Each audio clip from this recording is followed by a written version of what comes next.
Viewers, कैसे हैं आप लोग? ठीक हैं व्यूवर्स। इससे पहले मैंने एक वीडियो अपलोड की थी जो मेरी लास्ट वीडियो थी डाइट प्लान के ऊपर और वेट लॉस के ऊपर। उस वीडियो के बाद उस वीडियो को देख के कुछ लोगों के काफ़ी कुछ क्वेश्चंस थे और कुछ लोगों के कंसेप्ट्स क्लियर नहीं थे, तो इसलिए आज उसी के ऊपर एक छोटी सी वीडियो मैं अपलोड कर रहा हूँ कि कुछ चीज़ें फर्दर क्लैरिफाई करने के लिए। कि एक चीज़ तो ये कि जो मैंने लास्ट टाइम बताया था कि जब हम वेट लॉस की तरफ जाते हैं या प्लान करते हैं तो हम चूँकि दो चीज़ों को प्लान करते हैं कि अपना डाइट प्लान और दूसरा अपना वर्कआउट। जब आप दोनों चीज़ों को साथ लेके चलेंगे तो आपको बहुत अच्छे रिजल्ट्स मिलेंगे। तो जहाँ तक डाइटिंग के ऊपर या डाइट प्लान के ऊपर मैंने आपसे जिक्र किया था, तो उसमें जो ज़्यादातर एक डाइट प्लान यूज़ किया जाता है वो कीटो डाइट,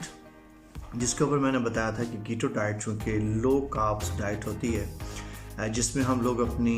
कार्बोहाइड्रेट्स को लो साइड पे ले लेते हैं, फैट्स रिच हेल्थी फैट्स होती हैं उसका इंटेक हम बढ़ाते हैं और साथ प्रोटीन का। तो कुछ लोगों के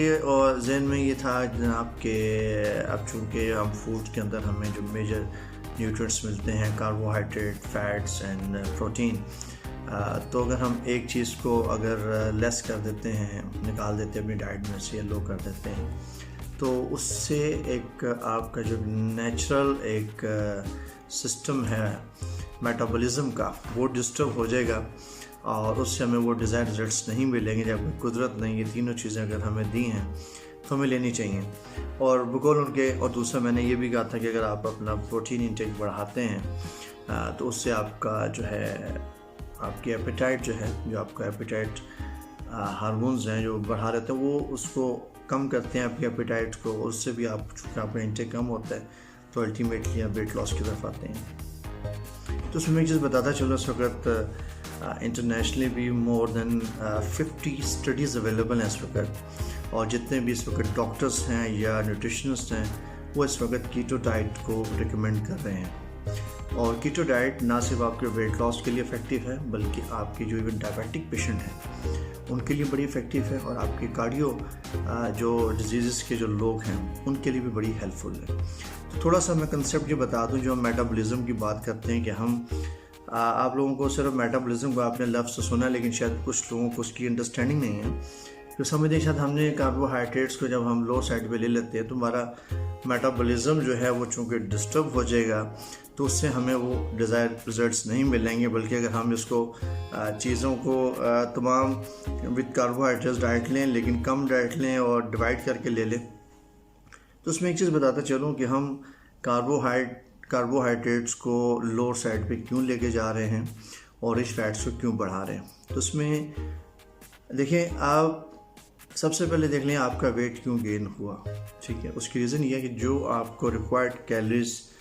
आपको बॉडी के लिए चाहिए होती हैं ऑलरेडी आप वो ले रहे थे या उससे ज़्यादा ले रहे थे, लेकिन आप उसको बर्न नहीं कर पा रहे थे और आपका इंटेक ज़्यादा था आप उसको, तो दैट्स वाई आपके अंदर स्टोरेज ज़्यादा होना शुरू हो जाती है। जहाँ तक कार्बोहाइड्रेट की बात है, क्योंकि कार्बोहाइड्रेट ने अल्टीमेटली हमारी बॉडी के अंदर चूँकि ग्लूकोज में कन्वर्ट होना और हमें एनर्जी प्रोवाइड करनी है। लेकिन क्या होता है कि जब आपका इंटेक तो ज़्यादा होता है और आप उसको यूज़ नहीं कर पा रहे होते, तो उससे क्या होता है कि आपकी बॉडी के अंदर वो स्टोर होना शुरू हो जाती है, ग्लाइकोजन फॉर्म में स्टोरेज होती है, और अल्टीमेटली जब आप उसको यूज़ नहीं कर पाते तो फिर वो आपकी बॉडी के अंदर, ठीक है, आपकी वेट गेन होना शुरू हो जाता है। आपके अंदर ग्लूकोज लेवल जो है, ठीक है, वो फिर चूँकि आपका जब स्टोरेज कंप्लीट हो जाती है तो फिर इवन आपका वो स्टोर्स बनना शुरू हो जाते हैं, फिर इवन आपका ब्लड ग्लूकोज लेवल भी जो है वो बढ़ना शुरू हो जाता है, जो कि स्पेशली जो डायबिटीज़ टाइप 2 पेशेंट्स हैं उनके लिए भी एक नुकसानदेह चीज़ होती है। तो जब आप ये देख लें नेचर का जो एक सिस्टम है, निज़ाम, वो बहुत परफेक्ट है, लेकिन जब आप उसमें से अब चूँकि आप एक ऐसे स्टेट में आ चुके हुए हैं कि वहाँ पे आपका इंटेक तो बल्कि ज़्यादा है और आप उसको आगे कंज्यूम नहीं कर पा रहे, आप वर्कआउट नहीं कर पा रहे, तो वहाँ पे भी क्या होता है, जब आप अपना कार्बोहाइड्रेट को लेना कम कर देते हैं, नॉट मोर देन 10%, आप लोअर साइड पे लेके जाते हैं कार्बोहाइड्रेट को। अब अल्लाह ताला का एक बनाया निज़ाम ये कि वो फिर अपना एक ऑल्टरनेटिव मैकेनिज़्म जो आपकी बॉडी के अंदर स्टार्ट हो जाता है, क्योंकि एनर्जी चाहिए हमारी बॉडी को। ऐसा नहीं होता कि अगर आपने कार्बोहाइड्रेट लेना छोड़ दी तो आपको एनर्जी नहीं मिलेगी और आप जो फेंट हो जाएंगे। तो उसमें ये कि जो अल्टरनेटिव प्लान है, जो भी कुदरत का बनाया हुआ निज़ाम है कि जब आपका कार्बोहाइड्रेट इंटेक कम होता है तो आपकी बॉडी के अंदर जो फैट स्टोर होती हैं, क्योंकि ऑलरेडी आपका फैट स्टोरेज होती हैं, तभी आप ओबेसिटी हो जा रहे हो, तो वो फैट्स जगह ले लेती हैं उसकी कार्बोहाइड्रेट की जगह पे, जहाँ पे आपके चूँकि स्टोर लेवल कम हो रहे हैं, तो फैट्स बर्न होना शुरू हो जाती हैं और फैट्स कंज्यूम होना शुरू होती हैं एनर्जी प्रोवाइड करने के लिए। तो वहाँ पे आप देख लें, जो आप कह रहे हैं मेटाबॉलिज्म डिस्टर्ब होता है, तो मेटाबॉलिज्म डिस्टर्ब नहीं हो रहा, ये बल्कि एक मेटाबॉलिक स्टेट में आपकी बॉडी आ जाती है, जिसको हम केटोसिस बोलते हैं, कीटोन्स प्रोड्यूस होते हैं। तो ये बेसिकली अब वहाँ पे ऐसा नहीं कि आप मेटाबॉलिज्म को डिस्टर्ब कर रहे हैं, बल्कि आप अल्टरनेटिव प्लान पे आ चुके हैं, अल्टरनेटिव आपका मैकेनिज्म स्टार्ट हो चुका हुआ है, जिसमें आप आपकी फैट्स जो हैं आपकी एनर्जी के लिए काम कर रहे हैं। तो उससे क्या होगा कि आपका अल्टीमेटली आपके अंदर जो स्टोरेज है वो यूज़ होना शुरू हो जाएगी, और आप चूँकि साथ वर्कआउट भी कर रहे हैं तो उसका बेनिफिट ये होगा कि तो वेट लॉस के साथ साथ आप, अगर कोई बंदा डायबिटिक पेशेंट है, स्पेशली डायबिटीज़ टाइप 2, तो उसकी डायबिटीज़ भी बड़ी अच्छे तरीके से कंट्रोल होगी, उसकी कार्डियोवास्कुलर डिजीज़ अगर कोई प्रॉब्लम है तो वो भी कम होगी। और इसमें आपने जो फैट्स भी लेनी है, हेल्दी फैट्स लेनी है, और वो भी अगर रेशो में देखा जाए तो नॉर्मली कहा जाता है कि 10% तक आप कार्बोहाइड्रेट्स लें और 60 to 70% आपने हेल्दी फैट्स लेनी है, और फिर रेस्ट ऑफ जो है आपके 30 या 40% आपने प्रोटीन्स लेनी है। फैट्स कम इसलिए नहीं लेनी है आपने हेल्दी फैट्स, क्योंकि आपने कार्बोहाइड्रेट को कम कर दिया, तो कार्बोहाइड्रेट की चूँकि रिप्लेसमेंट के तौर पे आपने हेल्दी फैट्स लेनी है, जो कि फिर आपकी बॉडी को बेनिफिशियल भी होंगे, बॉडी के लिए, और वेट लॉस की तरफ भी लेके जा रही है, और आपकी एनर्जी लेवल भी कम नहीं होगा। तो कीप इन योर माइंड कि ऐसा नहीं है कि आप ये जो कीटो डाइट है, इसके ऊपर हर एक प्लान के ऊपर या हर एक टॉपिक के ऊपर कहीं ना कहीं इसके ऊपर वो एतराज़ात होते हैं, या कुछ लोग उसको एग्री नहीं कर रहे होते, लेकिन majority of studies, publish studies, even जो 2020 का लेटेस्ट डाटा है, इवन जो लास्ट ईयर का लेटेस्ट डाटा है, more than 50 publish studies are available on this keto diet, and mostly doctors they are prescribing, specially जहाँ पे उन्होंने डायबिटीज़ को भी कंट्रोल करना होता है, ठीक है। और इसलिए और भी डिफरेंट तरीक़ाकार हैं वेट लॉस करने के, लेकिन keto diet is one of the best और जो प्लान है, और इस वक्त काफ़ी ज़्यादा प्रैक्टिस में इन्वॉल्व है, ठीक है। और दूसरा ये भी स्टडी, अभी लेटेस्ट स्टडी भी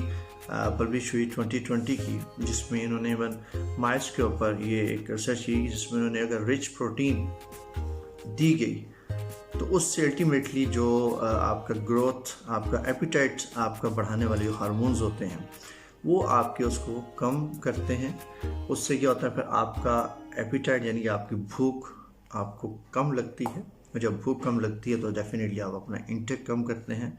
इंटेक कम होता है तो आपका जो कैलोरीज हैं जो आपको रिक्वायर्ड होती हैं, आप उससे ज़्यादा नहीं ले पाते हैं। कम कैलोरीज ले रहे होते हैं तो अल्टीमेटली आप वेट लॉस की तरफ जा रहे होते हैं। तो इसलिए ये भी कोई ऐसा नहीं है कि आपके लिए नुकसानदेह, क्योंकि ये ज़हन में रख लें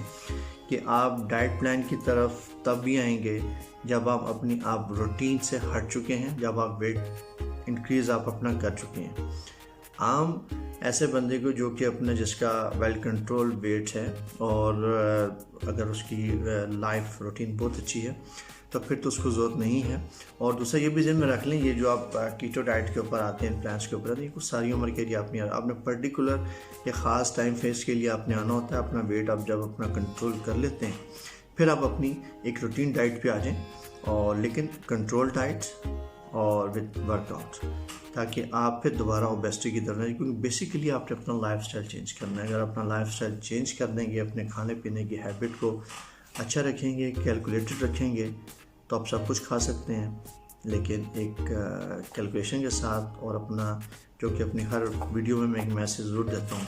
कि आप जो है 30 मिनट्स एटलीस्ट अपने आप को ज़रूर दें, ताकि आप अपने बाकी जो टाइम है आपका उसकी आप क्वालिटी ऑफ लाइफ के साथ अपनी ज़िंदगी गुजार सकें। Thank you very much. और इस मज़ीद कुछ अगर आप पूछना चाहें क्वेश्चंस तो मैं हाज़िर हूँ। तो इंशाल्लाह अपनी मज़ीद नेक्स्ट वीडियो में जो है मैं इसको मज़ीद एलोबरेट करूँगा। Thank you very much. अल्लाह हाफ़िज़।